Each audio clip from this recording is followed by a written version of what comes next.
Funding for the production of Louisiana, the State We're In, is provided in part by the Ziegler Foundation of Jennings and Gulf States Utilities, helping Louisiana bridge the gap to our energy future. Edwin Washington Edwards, popular, charismatic, undefeated in 10 political races, the first man ever elected to serve 3 terms as governor of Louisiana.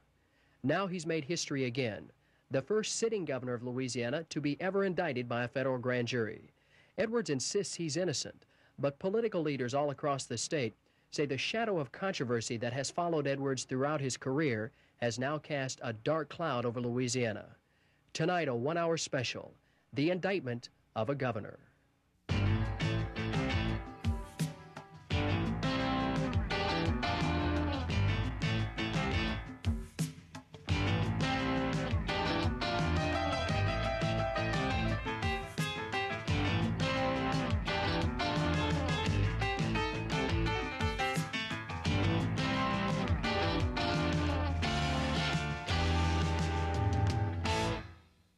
Good evening, I'm Beth Courtney. Welcome to this edition of Louisiana, the State We're In. This has not been an ordinary week for the citizens of Louisiana. Yesterday, the governor of our state and 6 others were indicted by a federal grand jury in New Orleans. This event was not unexpected. For weeks, there have been predictions by Governor Edwards and others that these charges would come.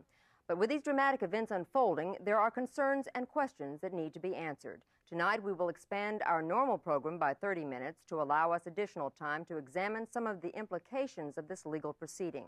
This is indeed an historic event. The indictment of Governor Edwin Edwards is only the 5th time in our country's history that a seated governor has faced federal charges. This indictment includes 51 counts involving racketeering, mail fraud, and wire fraud. This was also the week in which another grand jury continued its investigation into the activities of the state's Lieutenant Governor, Bobby Freeman. That investigation centers on problems at the now-defunct World's Fair. And finally, it was a week in which political maneuvering began following the surprise announcement by United States Senator Russell Long that after 36 years in the Senate, he will not seek re-election. The first person to throw his hat into the ring was Republican Congressman Henson Moore of Baton Rouge, who announced his candidacy at a press conference on Tuesday. While future political events, however, pale in comparison to the concerns of the moment.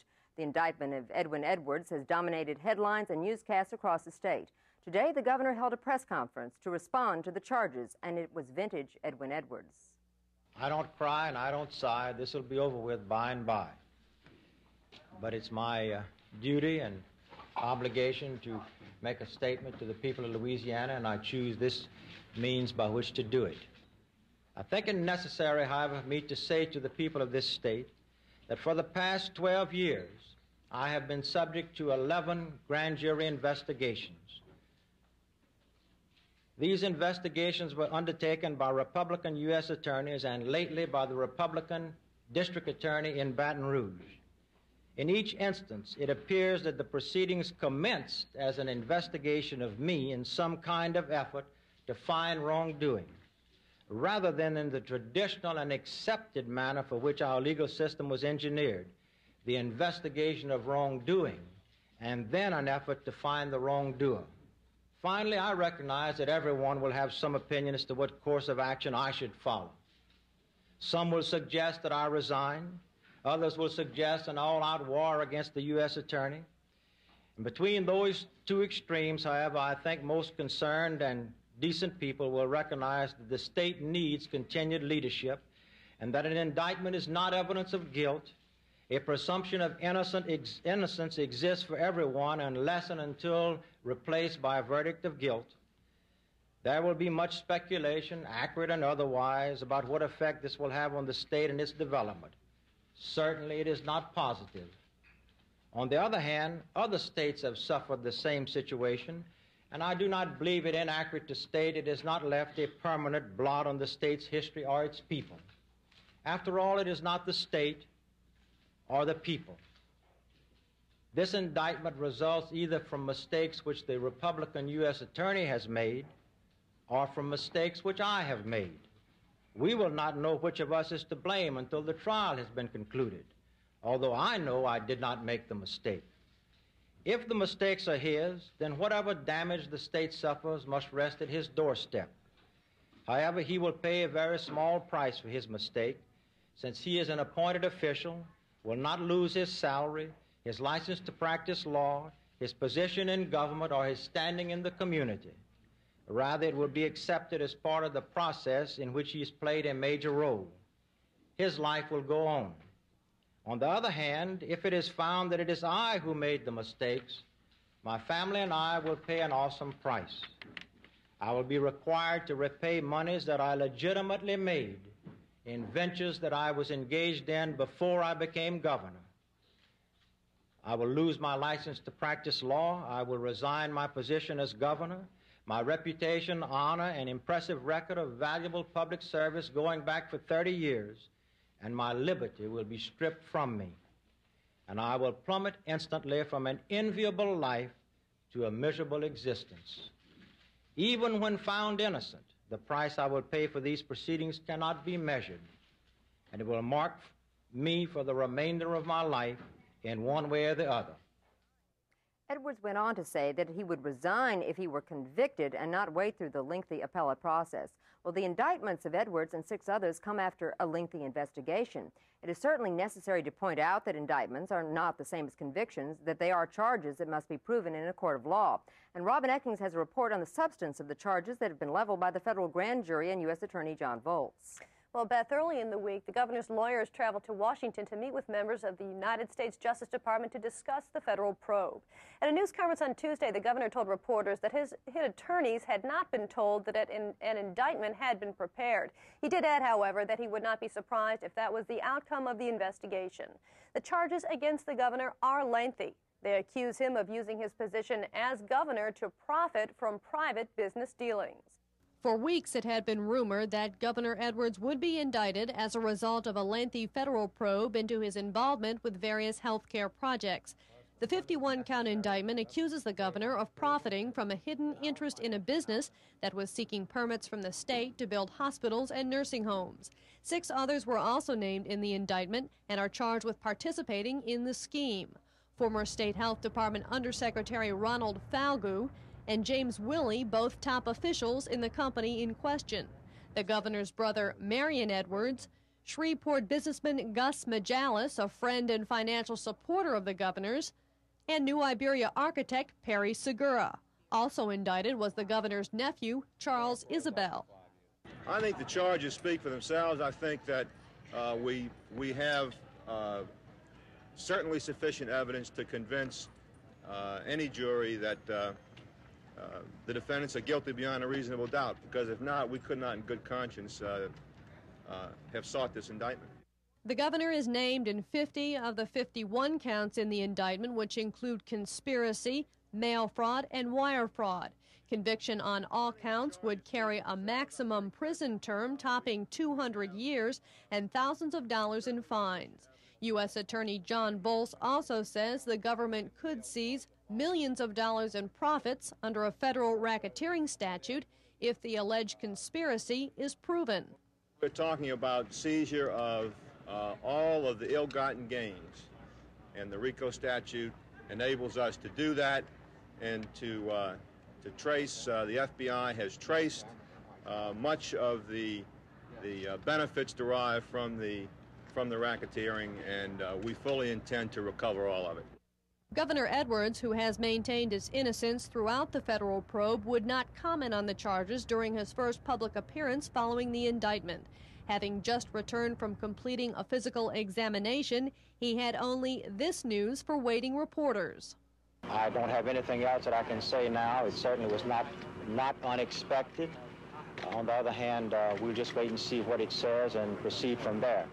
The governor has accused Republican prosecutor John Volz of merely heading a campaign to bring down his Democratic administration. Volz has denied that charge. The governor's trial is expected to begin within the next 3 months. This is certainly not the first time Edwin Edwards has been investigated. Controversy has quite simply become a part of his identity and at times a part of his attraction for voters. But Edwards has always maintained that in spite of serious scrutiny by every manner of federal agency, there has never been an indictment of him. He can no longer claim that distinction, but as Ken Johnson reports, Edwards is not a man to give up a fight easily. No, Beth, he's not. In 1972, shortly after he took office for the first time, Edwards set the tone for his administration when he admitted that he accepted corporate campaign contributions even though he knew that they were illegal. I'll never forget the governor's answer. He said, "That's their problem. For all my brashness," he went on, "I don't violate the law. I don't mind being criticized," he added, "but going to the penitentiary is another matter." And with that infamous quote, Edwin Washington Edwards was off and running. I, Edwin W. Edwards, do solemnly swear. On February 9th, 1972, those words echoed out all across Louisiana. I, Edwin W. Edwards. To many people, those who supported him, admired him, believed in him, Edwards was a political messiah, mesmerizing the Louisiana electorate with his intelligence, charm, and wit. A modern-day Moses set to lead his scorned people out of the backwaters of civilization and into a changing 20th century high-tech America.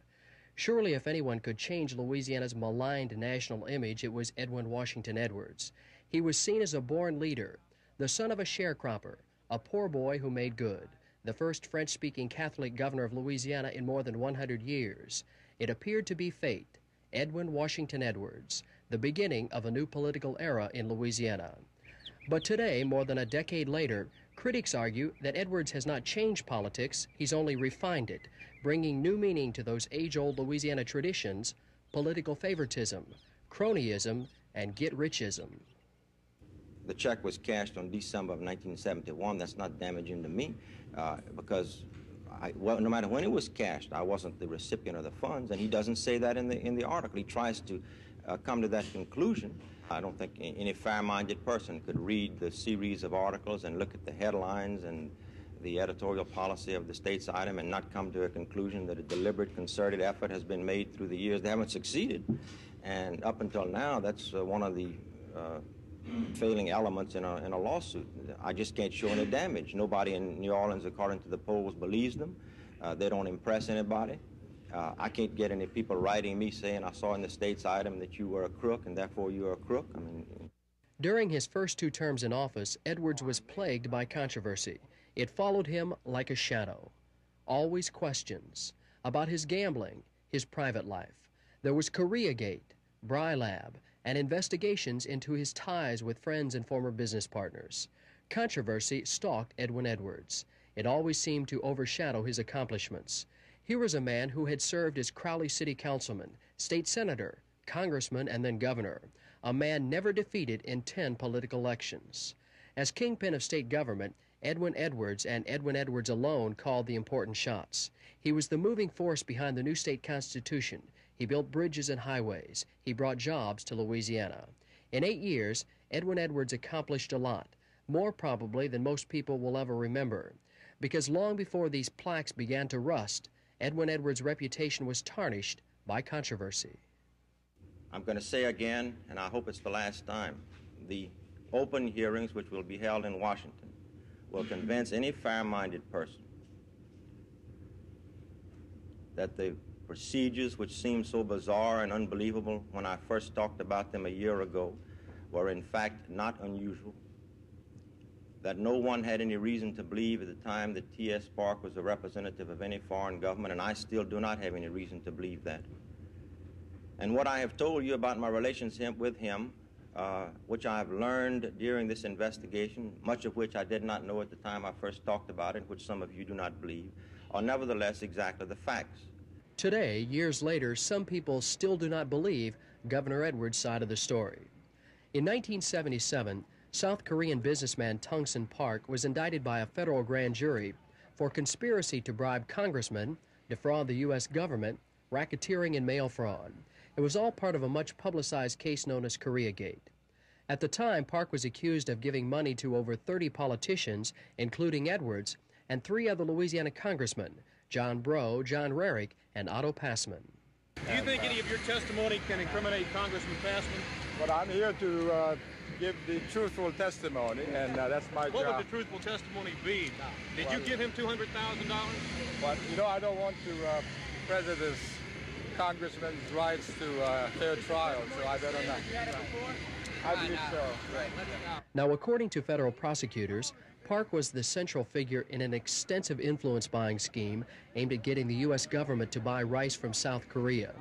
Park himself was a mysterious man with a passion for fine living and a knack for cultivating important people in Washington. His lavish parties attracted the high and mighty, among them Edwin and Elaine Edwards. In July 1975, the Washington Post reported that Park gave $20,000 to Edwards' 1971 gubernatorial campaign. At first, Edwards denied it, but a year later, during a news conference at the state capitol, Edwards admitted his wife took $10,000 in cash from Park, but did not tell him about it until the matter came up during an investigation by the Internal Revenue Service. Soon after that revelation, Edwards also admitted he received $10,000, but he said that contribution came through a Park associate, not directly from Park. Both the governor and Mrs. Edwards were called before federal grand juries and the U.S. House Ethics Committee, but no charges were ever filed. Elaine Edwards know what the money was for that you gave her? No. Governor Edwards' alleged involvement in the Koreagate scandal did lead to a lot of personal criticism, but nothing stirred up more controversy than a statement he made on October 26, 1976. At a news conference, Edwards told reporters that everything possible should be done to sell American products abroad, even if it meant bribing officials of foreign governments. That remark touched off a public furor, especially in light of the fact Edwards had just received an expensive inlaid mother-of-pearl table as a gift from Tungsten Park. Edwards later admitted, "I made a horrible mistake. I cannot blame anyone for it. I really don't have any excuse or justification for making that statement," the governor said. "I do not condone bribery. I wish it did not exist, and I certainly believe that everyone should comply with and abide by the law." It took Edwards a long time to recover from this public relations faux pas. His popularity in the polls dropped, and on several occasions he was booed in public. Aides and friends close to the governor privately admitted that he was shaken by the incident. I need to suggest to you that there are some people that have been saying, and undoubtedly will say, that it was unnecessary for us to pass the corporate income tax in 1977. That is inaccurate. Ironically, it was Edwards' candor and frankness that endeared him to so many Louisianians in the first place. He seemed to revel in his image as a high-rolling, dice-throwing governor, but it also got him into trouble. After Edwards and his longtime confidant, Clyde fell out, Vadrine began making noises about Edwards' personal lifestyle. Federal investigators found it good listening. A lengthy IRS probe followed into Edwards' much-publicized gambling trips, his acceptance of large gifts of cash and jewelry, and whether he sold state jobs. When it was over, the governor ended up paying some back taxes, in his words, due to accounting errors. But through it all, he maintained his sense of humor. Heavens knows I've been the target of all kind of things, some true, some untrue. I know you don't believe it, but people have lied about me. In 1979, Governor Edwards found himself caught up in another mess. This one no laughing matter. It was called Brilab, a code name for an FBI sting operation. It centered around reputed mafia leader Carlos Marcello, but it also involved Governor Edwards, Lieutenant Governor Jimmy Fitzmaurice, PSC Commissioner Louis Lambert, and Commissioner of Administration Charles Romer, the number 2 man in state government. The FBI stingman, Joseph Hauser, reportedly offered Edwards money to help obtain a state insurance contract. I did meet with a man that now has been identified to me as Joseph Hauser. We met at the mansion. I spoke to him head up. It is obvious to me that the conversation was recorded. I can tell you that from no one involved in this Brilab situation did I receive any money. I can tell you that since September 1st of 1979, the state's insurance program has been in the hands of a committee formed by the legislature at my urging and under a bill which I signed, and that at no time since that committee was formed have I made any effort at all to contact any member of the committee to influence any decision that it had relative to the state's insurance program. The governor was never charged with any wrongdoing, but both Marcello and Romer were convicted on conspiracy charges. Edwards had dodged the bullet once again, but Brilab, just as Koreagate and his problems with the IRS, had wounded his reputation. In March 1980, Edwards left office, smiling, but still shadowed by controversy. I, Edwin W. Edwards, do solemnly swear While Edwin Edwards may have been gone from the governor's office by the spring of 1980, he made sure he wasn't forgotten. In April, he accepted a temporary appointment to the Louisiana Supreme Court, saying the appointment gave him an opportunity to add judicial experience to his long resume of government service. The former governor even performed a marriage during his first day on the bench. If there were any doubts about his desire to return to the state's highest office, they were laid to rest in the summer of 1981. More than 2 years before the primary for the 1983 governor's election, Edwards held a $1,000 a plate fundraiser in New Orleans.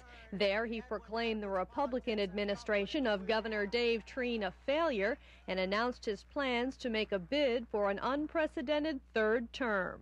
I had some misgivings about starting this early, but tonight reinforces me by your collective presence here representing every area of our state that it was the proper thing to do.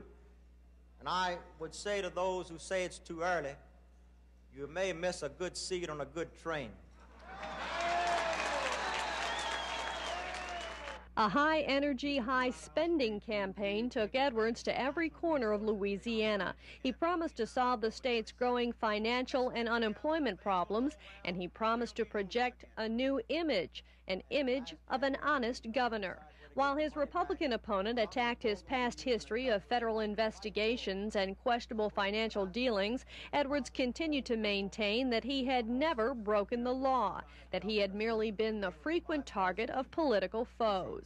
In the summer of 1983, the former governor would again make that claim as his campaign for a third term hit its lowest point.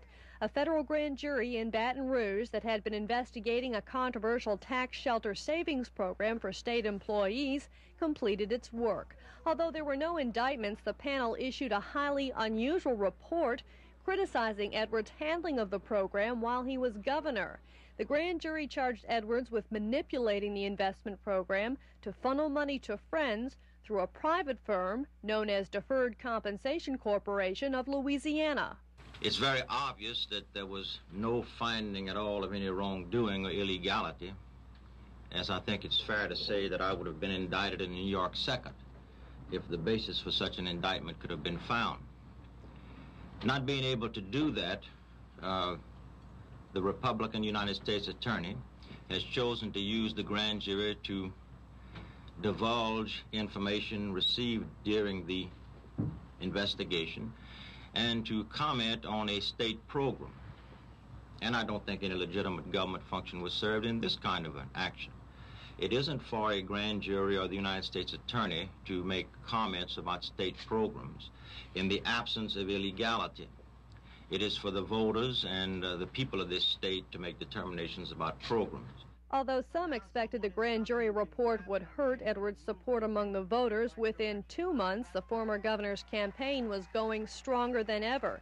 Integrity was still a major issue in the race, an issue Edwards addressed in a September debate with the incumbent governor, aired on Louisiana Public Broadcasting. If there's one thing I'm going to do in the next 4 years, I may end up being called inept, but I'm going to end up being called honest, because maybe it's better to be called honest than competent and effective. And I'm going to spend a great deal of my time, which is something I didn't do the last 8 years, convincing you and people like you that I am honest. It's part of my reason for running again. The October primary election demonstrated Edwards' popularity with the voters in spite of the questions raised by his previous terms in the governor's office. His $15 million campaign produced a landslide victory. Edwards had defeated Governor Treen almost 2-1.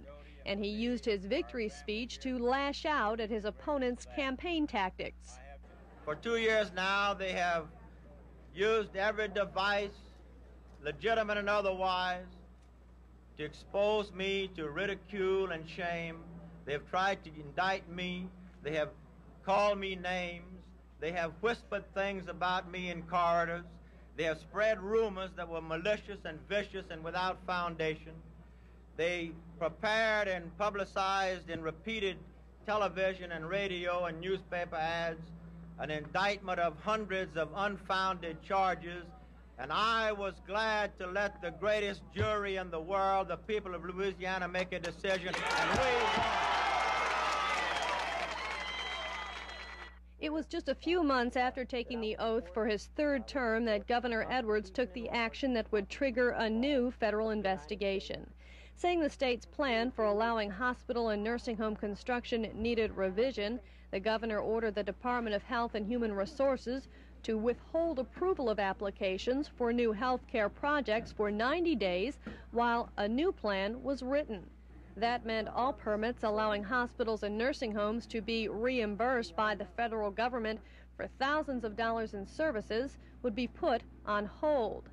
8 applications, however, were exempted from the moratorium. The governor claimed the need for those projects had already been proven.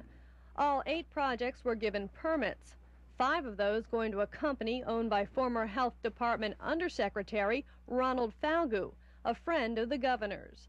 Many whose projects had been put on hold objected to the exemptions. By the end of September, the governor responded to increasing questions about his action by announcing the 5 permits had been returned to the state.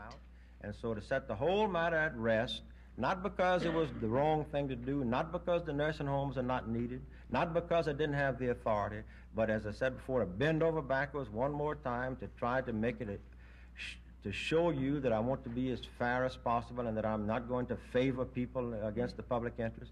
The man has given up applications which he really is entitled to and which he has worked very hard to get for areas that need nursing homes.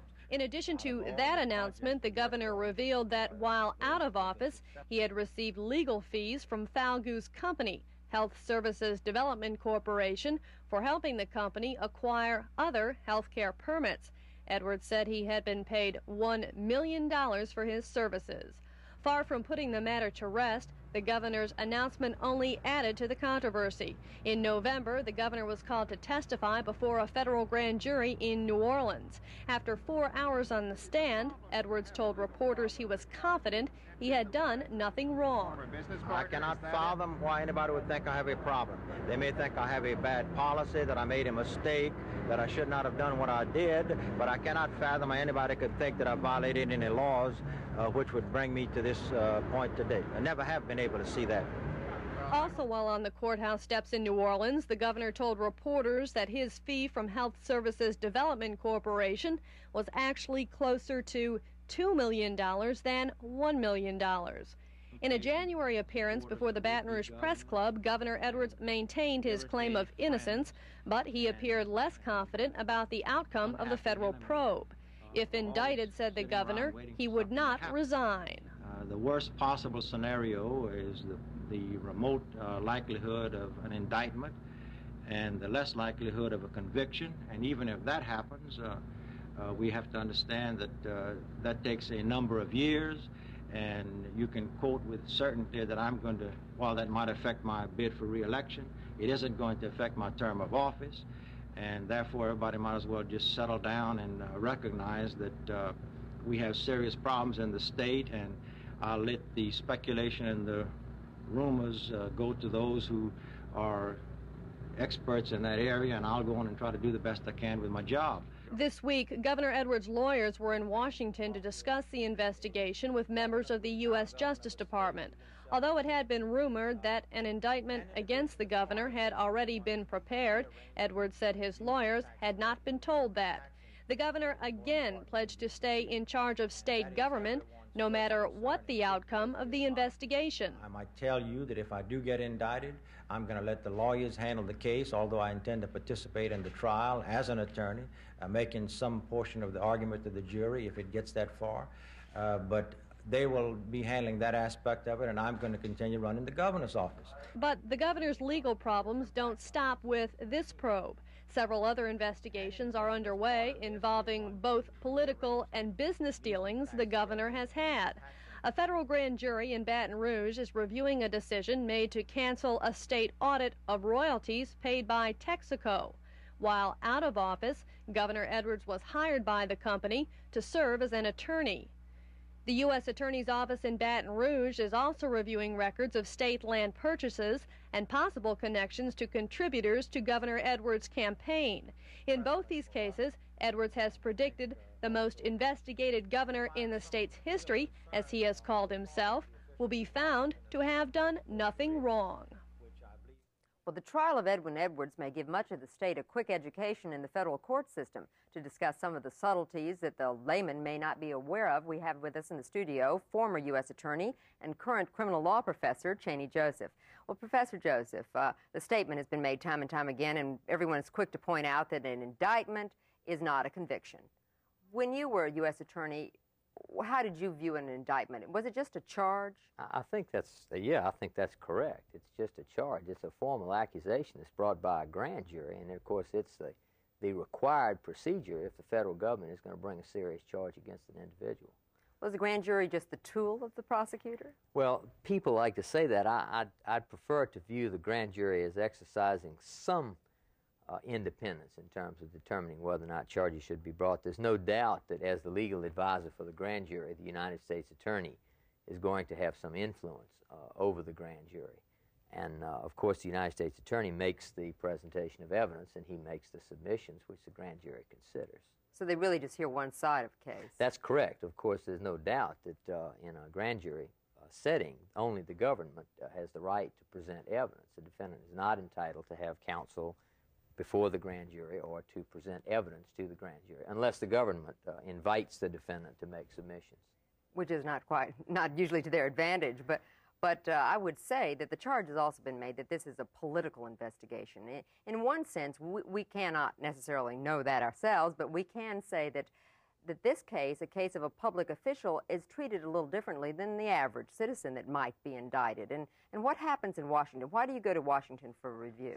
Well, I'm not sure, of course, because I haven't followed this particular case or other cases closely in the press, but certainly I think that the government would like to take a close look at any investigation, any indictment that involves a significant individual, whether it's a governor or some other political figure, or for that matter, any other sort of significant criminal investigation. And there is, of course, a hierarchical structure in the Justice Department that would permit a United States Attorney to present what he's got or what she's got to the Justice Department to see whether they think the matter warrants submission to a grand jury. So they take the case up to Washington, it's reviewed up there, but the U.S. Attorney really has a lot of autonomy, doesn't he? I think so. I think that United States Attorneys are very independent, and that they should be independent. They ought to exercise independent judgment in matters like this. Let me ask you, in terms of like a change of venue, a phrase lawyers use, that is, do you think that the governor would move or would be in his advantage, or is this just a tactical thing his lawyers will have to advise to take the case out of Louisiana? That's a decision, obviously, which the defendant in any criminal case has to make after reflecting on the circumstances and the publicity and the effect of adverse publicity on his ability to obtain a fair trial in the district in which the indictment is brought. There has been so much publicity in this case, obviously. I mean, we're contributing to it here. That's exactly correct. I would say, is this going to affect the trial? I'm not sure. It's hard to say what effect the media has on the public, and the courts, I think, have recognized the fact that people do have a capacity to forget. However, in a significant case of this nature, it may be that the publicity, which is certainly intense, may prevent a fair and impartial jury from being able to be seated. That's a question which obviously I can't answer because I haven't seen all the press coverage and haven't kept up with the coverage of the case up to this point. And of course, no one can predict how much time will elapse between the indictment and the trial, or how much additional publicity may be occasioned by various pleadings and proceedings. U.S. Attorney John Volz has a pretty good conviction record. It's I would think a U.S. Attorney doesn't go after a person of prominence as this unless they have pretty good odds. Well, obviously, I don't think a prosecutor is going to bring a charge unless he thinks he can win. Of course, is pretty obvious, I think, that the prosecutor thinks he's got a good case. Whether he has a good case or not is something that will be decided at the trial, when an impartial jury in an adversary context has an opportunity to hear both sides and determine the question of guilt and innocence. There are certain procedures set up in a case such as this, a speedy trial, if you will. What's the timetable on this normally? Well, basically, the Federal Speedy Trial Act, which was enacted some years ago, I think because the Congress was not satisfied to leave the question of speedy justice simply in the hands of lawyers and judges, basically it sets up a rather quick timetable, and that timetable, I think, is unrealistically quick in some very complex matters. For example, from the first appearance of the defendant until the trial, there can elapse a period of only 70 days. Now, what they call excludable delay is in effect tacked on to that period. So the time which is taken to dispose of motions obviously has to be added to the 70 days. In addition to that, there could arise a situation, again in a complex case, that it's simply not fair to the defendant to force him to go to trial that quickly, to force him to marshal his defense after the government has been given a good bit of time to prepare their case in submission to their indictment. Well, we will follow this case, and we may ask you to come back and comment on it, and I thank you. Certainly, the governor made it clear in his remarks today that the charges that were brought against him should not be viewed as a blot on the reputation of the state. But in fact, in every national story, there are mentions of the fact that Louisiana has a colorful tradition and a past that is replete with politicians that have had some unsavory past. I would suggest to you that one of the best experts on Louisiana history is with us in the studio, and that is Dr. Mark Carleton of LSU. Dr. Carleton, how historic is this event? Well, it's the second time in the history of the state that we've had an indicted governor in recent years. We've had them having various difficulties all the way back to the French period. Governor Bienville was sent back to France twice in the 1720s for trial for maladministration, and among the charges was one of using the mails fraudulently. He was acquitted because he apparently was able to bribe or intimidate the government witnesses against him to remain silent. So this thing goes back a long, long way, and when we recall it, during the last 15 years, I believe, we've had a state attorney general, a commissioner of agriculture, a commissioner of administration, 2 state senators, and a federal congressman, all indicted, tried, convicted, and jailed by the federal government. Why then Louisiana's reputation, unfortunately, as a kind of a white-collar playground of governmental criminals has been rather, unfortunately, well established. Now we have the governor indicted, and of course an indictment is not a conviction, but a governor, of course, is the team captain. He's not one of the backbenchers or one of the supporting cast. Absolutely. I would think that in this case, the governor is significant because of his role in our structure, if you will. Louisiana has a stronger governor than other states, so this makes it significant. Oh, that's quite true. Lyndon Johnson was once asked why he never sought the governorship of Texas, and he said the job has no power to it. But again, the Louisiana governorship, coming from the Franco-Spanish tradition, embodies what political scientists call executive centralism. Tremendous powers of patronage, appointment, decision of policy. He is a very powerful figure institutionally. And when you have a man like Huey Long or Earl Long or Edwin Edwards, who is a decisive, active individual, the job becomes even more powerful with that particular occupant. I would say that in some ways the people of the state seem to have an affection for this, if you will, for colorful politics. So it's not always a negative. Well, this is something Louisiana has, I think, in common with most southern states. We as a region did not have very many towns, cities, or urban centers in the past. Vast stretches of farmland and plantations, and politicians were expected and have been expected throughout the years to perform various functions, to govern, of course, the cities and the states and the locales, but also to be a kind of traveling dog and pony show, to provide entertainment for isolated rural residents. And that's one tradition, I believe, that the Longs and Governor Edwards in his own way and other Louisiana politicians have magnificently fulfilled in recent years. Governor Edwards indicated when he ran for this third historic term as governor that he wanted to have a place in the history books, that he was concerned about that. What sort of place is he going to have historically? Of course, the final chapter has not been written on this, but as we stand now, certainly this publicity, how will it be perceived later on? Well, I really don't know. We'd have to wait to see what historians 20, 30, 50, 100 years from now would have to say after all the evidence is in, whether a conviction is forthcoming or not, and what's to be said about it. But certainly if history ended right now, we would have to say that Edwin Edwards had a most successful, reform-oriented first 8 years in office, 1972 to 1980, in which a number of new directions were taken with regard to the new Constitution, revenue, aid to various state services, new perspectives, new directions.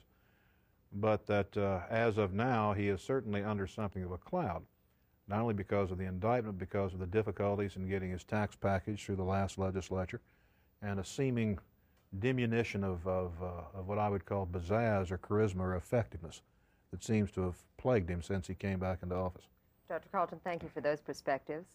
We've been having reactions from all over the state to the events of the last few days, and we would like now to go and look at a story about what some other legislators are saying about the indictments of Governor Edwards.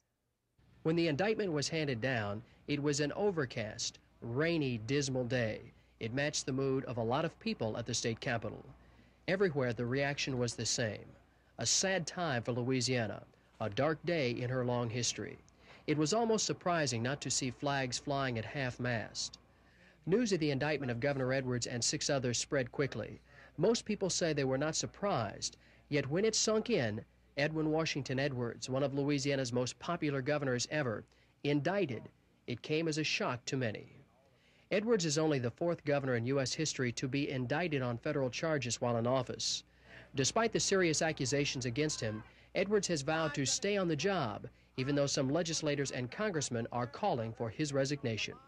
Well, I don't think anybody's too excited about what this is going to do to the image of the state. I think it's already given us a bunch of negative national press. In terms of the leadership, I'm looking forward to 1985 being a session where you might be able to pass some significant reform legislation. The governor's inability to lead also means his inability to block legislation. So I think that in terms of reforming education and some boards and commissions and things like that and cleaning up house, I think we'll be well underway in doing that in 1985. Well, number one, Edwin Edwards is a close friend of mine. Number two, he is the governor. Number three, he's only been indicted, not convicted.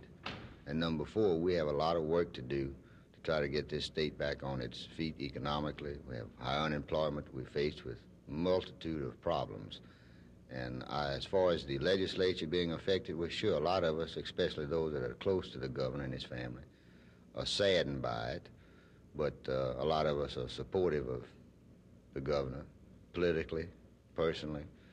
And I think, in fact, one thing, this may make us all work closer together and really try to take care of the problems we're faced with on the state level.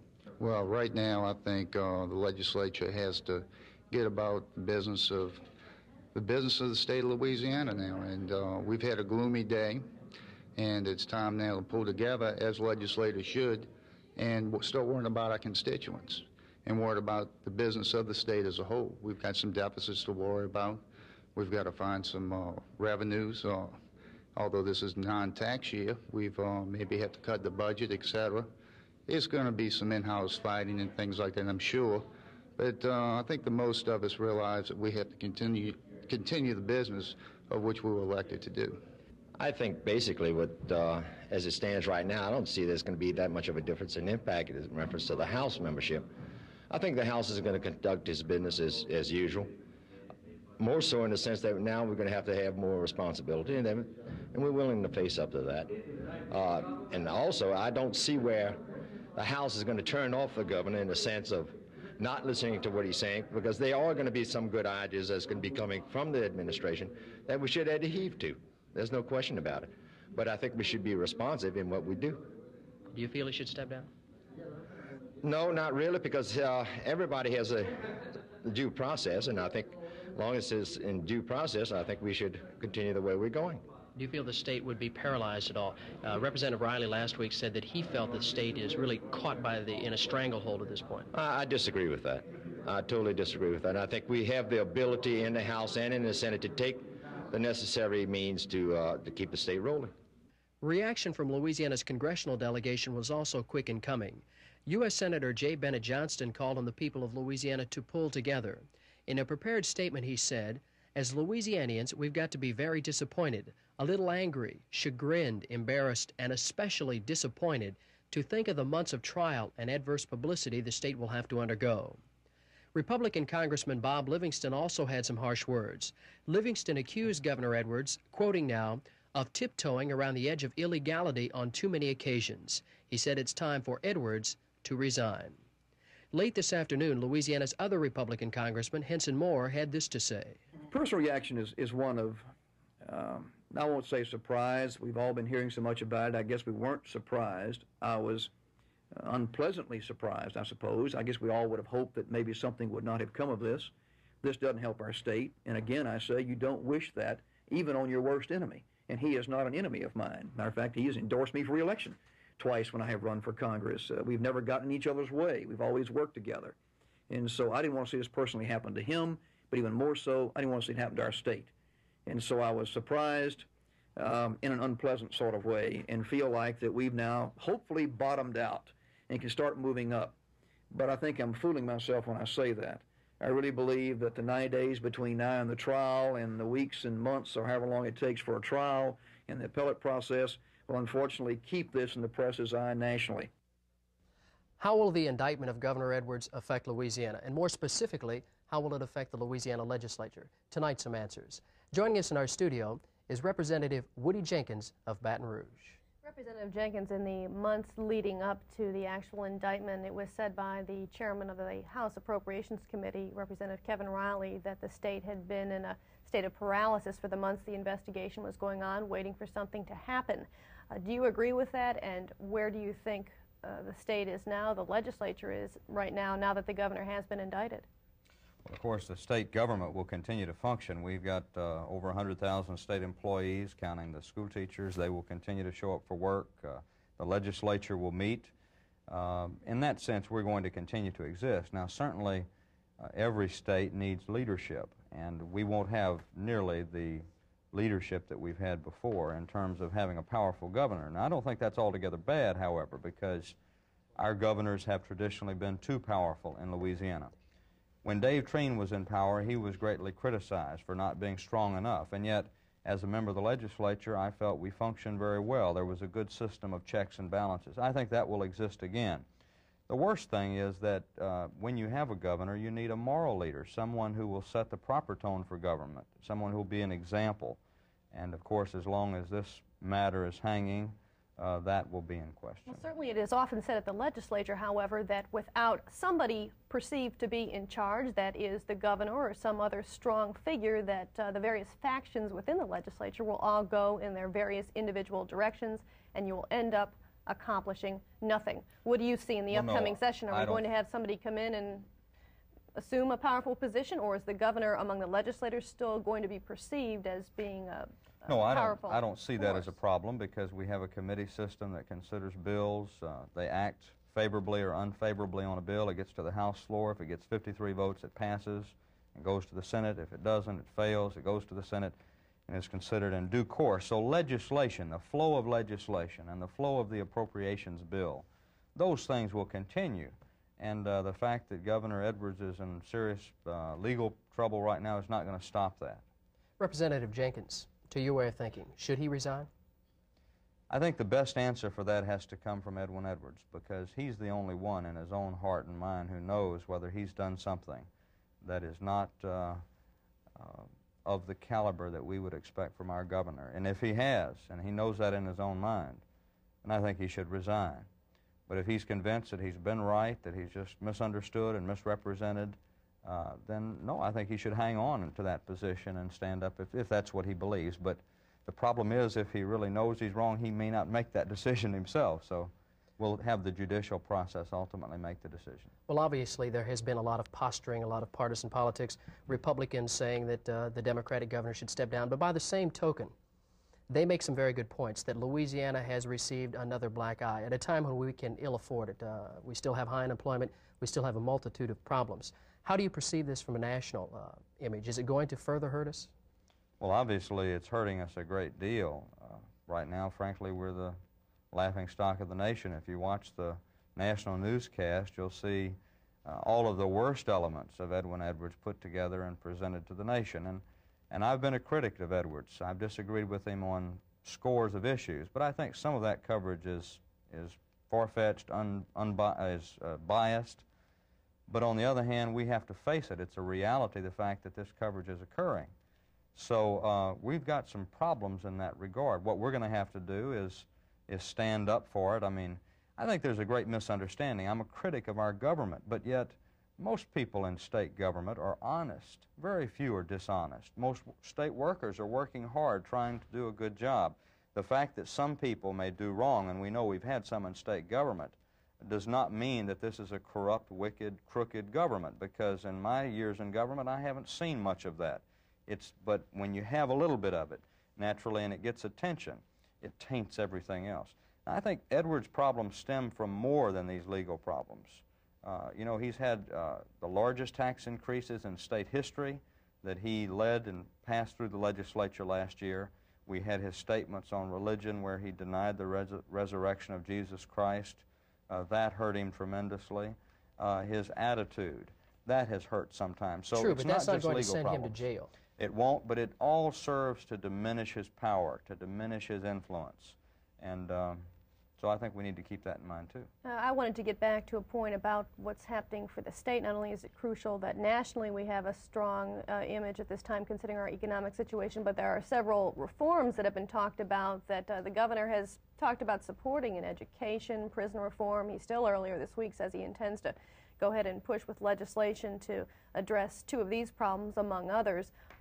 What do you predict for the success of any of his efforts to address these problems when he is occupied with what's going on with his trial, plus the situation again with the legislature, who is a lot of people who don't want to be associated with him at this time? Well, I think he's got a serious problem in that regard. You know, when you're under indictment, particularly with a large number of charges, you have to respond. You have to be bringing forth all of your records and trying to remember what happened on certain dates. And when your survival is at stake, that's all you think about. So it's going to be difficult for him to function in that regard. And I don't think that's going to be good for the legislature in the sense of what legislation results, because when there's an atmosphere like this, often we will tend to respond with superficial solutions, so-called reform. Anything that's anti-corruption or is called a reform may be passed. Most of the things, frankly, I've seen in education won't change our condition at all. If you want to do something about state government, one of the things you can do is reduce the size of state government and reduce the number of state employees and reduce the cost and reduce the taxes. That's one of our problems. One of the reasons we have so much corruption in Louisiana government is our government is so powerful that it is a great attraction to people who are not honest to get into government and then use that power for personal gain. If you want to reduce that, one of the best things you can do is reduce the size and power of government. Representative Jenkins, we'd like to thank you for being with us this evening. It will be interesting to see, with the legislature beginning next month, whether or not the legislature will be a body without a head. Beth, let's go back to you. Well, Ken, certainly we're going to hear a lot of reaction as this story unfolds, and I'd like to ask our two professors, who I assume are dispassionate observers of these events, what they would like to see in terms of what the media is going to do. Cheney, when you were U.S. Attorney, you never gave any statements to the press at all. What would you like to see in terms of the media coverage of this these dramatic events? Well, I suppose that ideally I'd like to see very little said about it, because now that there's an accusation, there will be a public trial. The facts will be presented in a public forum where the press will be able to cover exactly what evidence is presented, what evidence is adduced, and on what evidence the jury will make their decision. So I guess ideally I'd like to see as little said about this as possible until a fair trial is held. We assume that if that is the ideal, probably that's not going to be the reality. But maybe, indeed, we can shape our coverage in some fashion that way. Dr. Carleton, that hasn't been the case, certainly in Louisiana events of the past. Afraid not. We've all too often found that when public figures become controversial, many members of the media rather tend to run amok with all sorts of verbal exaggerations and now pictorial exaggerations and misrepresentations. Because, of course, these people are good copy, and all too often bad news is news. But I very much agree with Cheney. I would like to see sleeping dogs be left alone until further developments of substantial nature can be objectively covered. I think Louisiana and Louisianians have already received perhaps enough bad coverage from the overflow from the indictment already. And as Mr. Jenkins just said, the majority of state officials now and in the past have been honest people. The majority of state employees do work hard, but often what we see when these things arise too frequently in Louisiana is the image of the state is a bunch of loafers and crooks from one end to the other, and that just isn't true. Certainly that is not true. Certainly the events that are significant will be covered, and we hope you will be joining us as we each week try and dispassionately and objectively look at the events that have occurred. We thank our guests for being with us tonight. We thank you for joining us. I'm Beth Courtney. Good evening.